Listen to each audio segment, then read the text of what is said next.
My name's Jim. I like little kids from preschool to elementary to a limit of high school freshmen. I find my lovers through socials like Instagram, Snapchat, and Fortnite lobbies. The words "Gyu Gyu Gaga" really turn me on. Hold on, baby, I'm coming. Hey, you're cute. How old are you? I just turned 12. You're not the police, right? Boy, no. LOL. Okay, great, because I'm trying to eat that ass! Online predation is one of the biggest problems facing our youth currently. There are an estimated 500,000 online predators active a day. That would mean millions of kids are being groomed and exploited every month. Children between the ages of 12 and 15 are especially susceptible to be groomed or manipulated by adults they meet online. According to the FBI, over 50% of the victims of online sexual exploitation are between the ages of 12 and 15. That could be your little sister, cousin, or even some of your friends. Using things like Discord, Facebook, game lobbies, Omegle, or other chat rooms, and instant messaging cause 89% of sexual advances online towards children. In over a quarter of all reported exploitation incidents, the online predator will ask the child for sexually explicit photos of themselves. 4% of children receive aggressive solicitations from adults online, including attempts to contact the children in person or over the phone. That's 1 in every 25 kids. My celebrity crush is Ariana Grande back in 2006.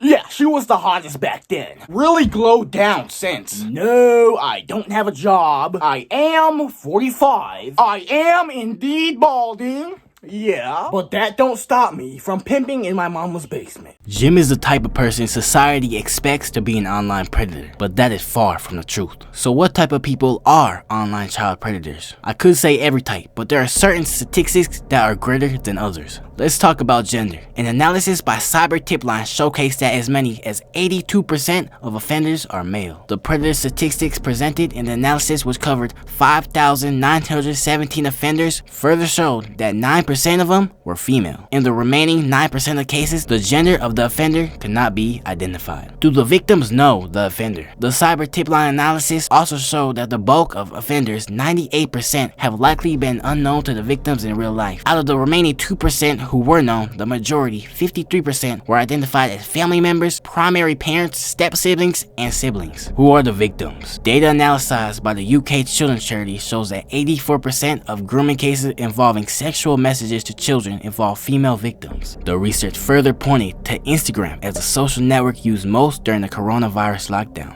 accounting for 37% of cases where the platform was known. My journey of loving on little started in the beginning of COVID-19. You just gonna sit there all day twiddling your thumb? What? Are you scared of a little cough? Oh, no, I just don't have a job anymore, so I got all this free time. Then why don't we watch Disney Channel? Okay, fine, I will. I'm Allison Mashaka, and you're watching Disney Channel. You like that? Yeah. I mean, these kids are pretty funny. I know a place where you can actually talk to funny kids.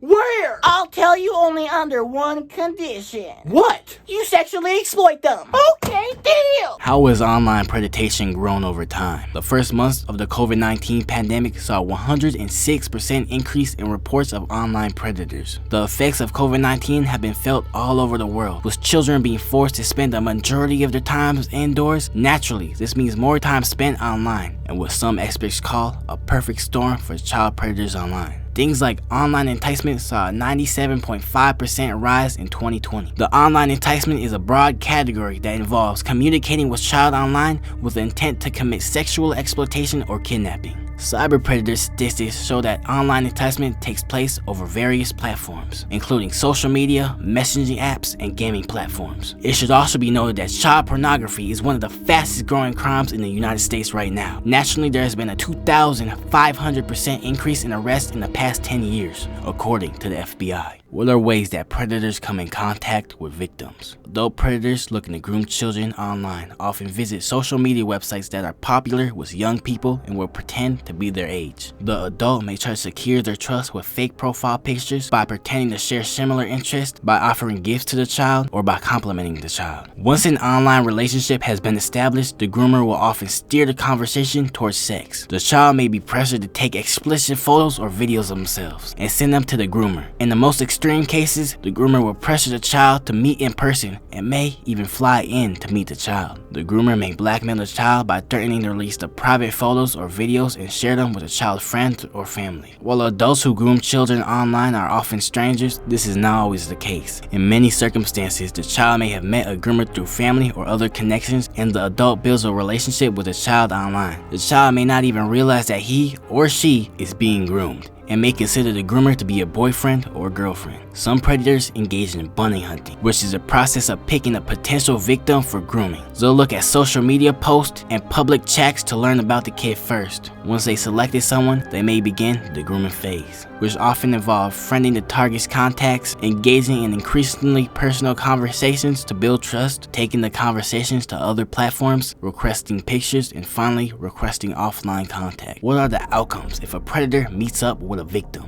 I want to start this segment with the story of Alicia Kozakis, the first online predator news event that caught mainstream media. Alicia had corresponded online with someone she thought to be a boy of her own age, actually Scott Tyree, a 38-year-old man who lived in Herndon, Virginia, who approached her in a Yahoo chat room. Over the course of nearly a year, Tyree groomed the 13-year-old Alicia. The family computer was located in the living room where internet activity could be monitored, but Tyree often contacted her at night while the rest of Alicia's family was asleep. On New Year's Day 2002, Tyree lured Alicia into meeting him near her Pittsburgh, Pennsylvania address. He coerced her into his vehicle, then drove her back to his home in Virginia. Over the course of 4 days, she was held captive, shackled, raped, and tortured in Tyree's basement dungeon. Tyree filmed the abuse and broadcasted it online via a live streaming video for others to witness. Alicia's rescue. A viewer in Florida recognized Alicia from news stories and a missing person flyer from the National Center for Missing and Exploited Children. He contacted the FBI anonymously and via a payphone because he feared being charged an accessory to the crime. The FBI, using a Yahoo username they had learned from the anonymous tip, found Tyree's IP address and hence his home street address at a townhouse near Herndon.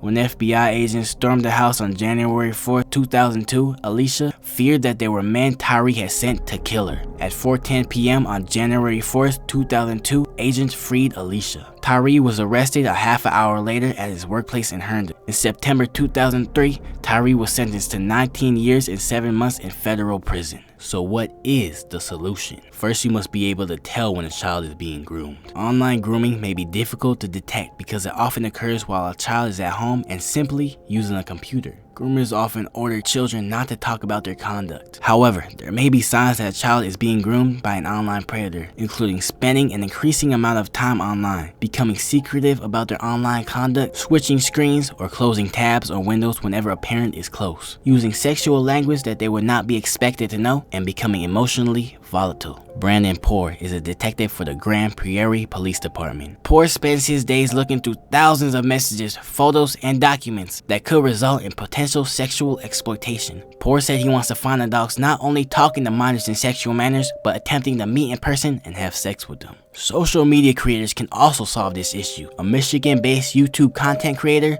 who goes by the name of Skeeter Gene has accomplished that. He creates stings and tries to catch a child predator in the act. His process begins with creating a profile on several dating apps in which he poses as a younger looking person. Then, through conversation, he eventually tells adults who reach out to him that he is 13 or 14 years old. Gene said he never messages his March 1st. He said he just waits for predators to come to him. Then once these conversations turn inappropriate or sexual, things usually quickly move to the other person wanting to meet in person. Who can you contact for this problem? If you think your child is being contacted by an online predator, seek immediate help from the following resources. Local police. If your child is in immediate danger, you should call 911. Otherwise, you can call your local police non-emergency number to report a problem. Cyber Tip Line. Visit www.cybertipline.com from the National Center for Missing and Exploited Children or call 800-843-5678 to report crimes against children, including online enticement of children for sexual acts, obscene material sent to a child, and online child pornography. Hopefully we can teach our kids not to engage with adults in any inappropriate ways online again. Teach your kids the dangers and consequences so as a community we can outlaw online predators for good. Let's see how many lessons Daddy got to teach today. No matches! No, wait. We still got Instagram though, right? Yeah, this will work, yeah. Yeah, this is gonna be nice. No! Account private! I didn't think I'd ever have to go back to this.